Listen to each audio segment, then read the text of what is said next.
Време за специалния репортаж на Стоян Георгиев, който днес задава въпроса кой е позволил поставянето на светофар и маркировка, която принуждава всички камиони да преминават през наскоро открития паркинг на Дунав мост 2. Гледаме материала на Стоян. От тези кадри, изпратени от чужд превозвач, се виждат частни охранители поели пълен контрол върху пътя към Румъния през Дунав мост 2 нощно време. Николай е шофьор на камион, вози велосипеди, произведени в Монтана за Германия. Разказва ни какво се случва на шофьорите, които отказват да използват частния паркинг преди да преминат по моста. Тук като минеш по край тия момчета, идеш горе, те гонят с моторетката и те снимат. А преди един месец имаш и едни с по-дебели вратленци такива. Защо задължително минаваме от тук? Къде сте? От Монтана съм. А вие може си поседите на паркинг у вас? Значи аз съм до тук карал, сега ще ви кажа, съм карал час и 20 минути. И трябва да спрем и да не работим. Един колегата са гонили догоре я става моторетка да го снимат, да му снимат номера. И са му казали, че ще имам проблеми, ако още веднъж го направи това. Таксата за влизане в паркинга е 25 евро за чужд тир и 15 лева за български. Пътните знаци, светофари, маркировка изключват не влизане в паркинга за камионите, ако спазват знаците. Светофарът свети зелено само в посока частния паркинг и червено в посока моста. Има и пътен знак, който забранява престоя на пътя. Номерче сред за влизане в моста се издава в частния паркинг. АПИ не са го служили този светофар.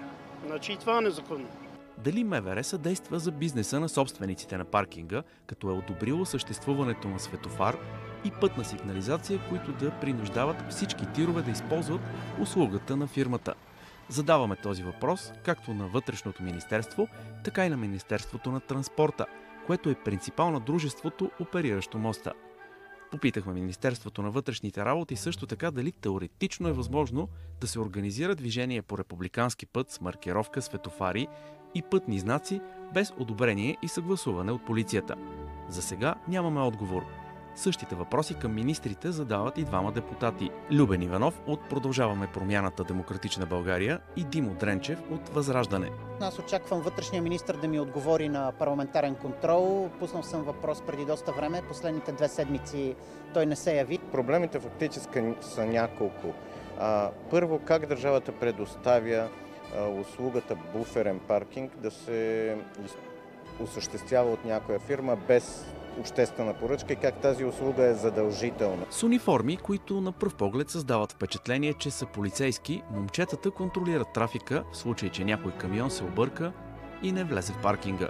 Дори автомобилът на момчетата в сигнални униформи е същият модел и цвят като на патрулните автомобили на МВР.